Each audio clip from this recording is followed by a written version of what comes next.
Good morning Hindi भी students.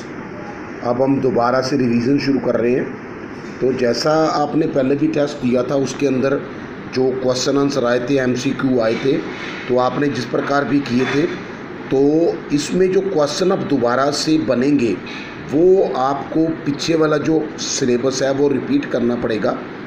तो उसमें से भी क्वेश्चन आएंगे।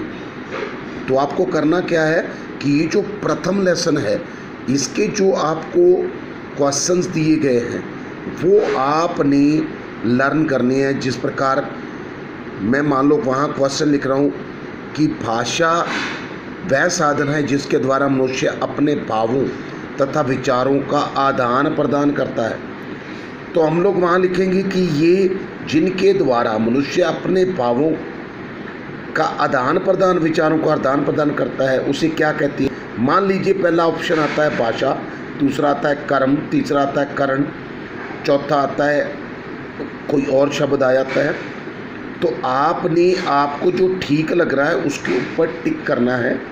और इसी प्रकार अगर हम नीचे देखें तो भाषा के दो रूपों के बारे में बताया गया है, मौखिक और लिखित। मौखिक भाषा वो होती है जो मुंह से बोलकर हम अपनी जो बातें हैं वो दूसरों तक पहुंचाते हैं।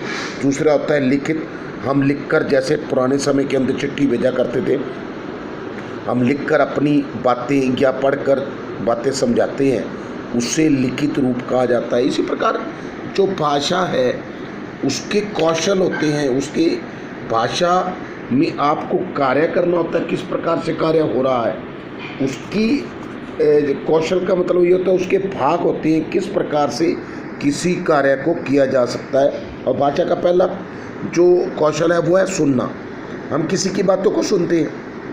दूसरा है बोलना, हम बोलते हैं। तीसरा है पढ़ना और चौथा है लिखना। इसी प्रकार कई बार क्या चीज़ होती है, हम अब संकेतों के द्वारा दूसरों को अपनी बातें समझाते हैं, वो भाव विचार होते हैं। फिर क्या चीज़ होती है कि मनुष्य ध्वनियों संकेतों के द्वारा अपनी बात एक दूसरे तक पहुंचाता है और बाद में उसने ध्वनियों को लिखित रूप दिया। भाषा का प्रयोग केवल मनुष्य द्वारा ही किया जाता है। पशु पक्षियों द्वारा उच्चारित ध्वनियाँ पशु पक्षियों की बोलियाँ कहलाती हैं।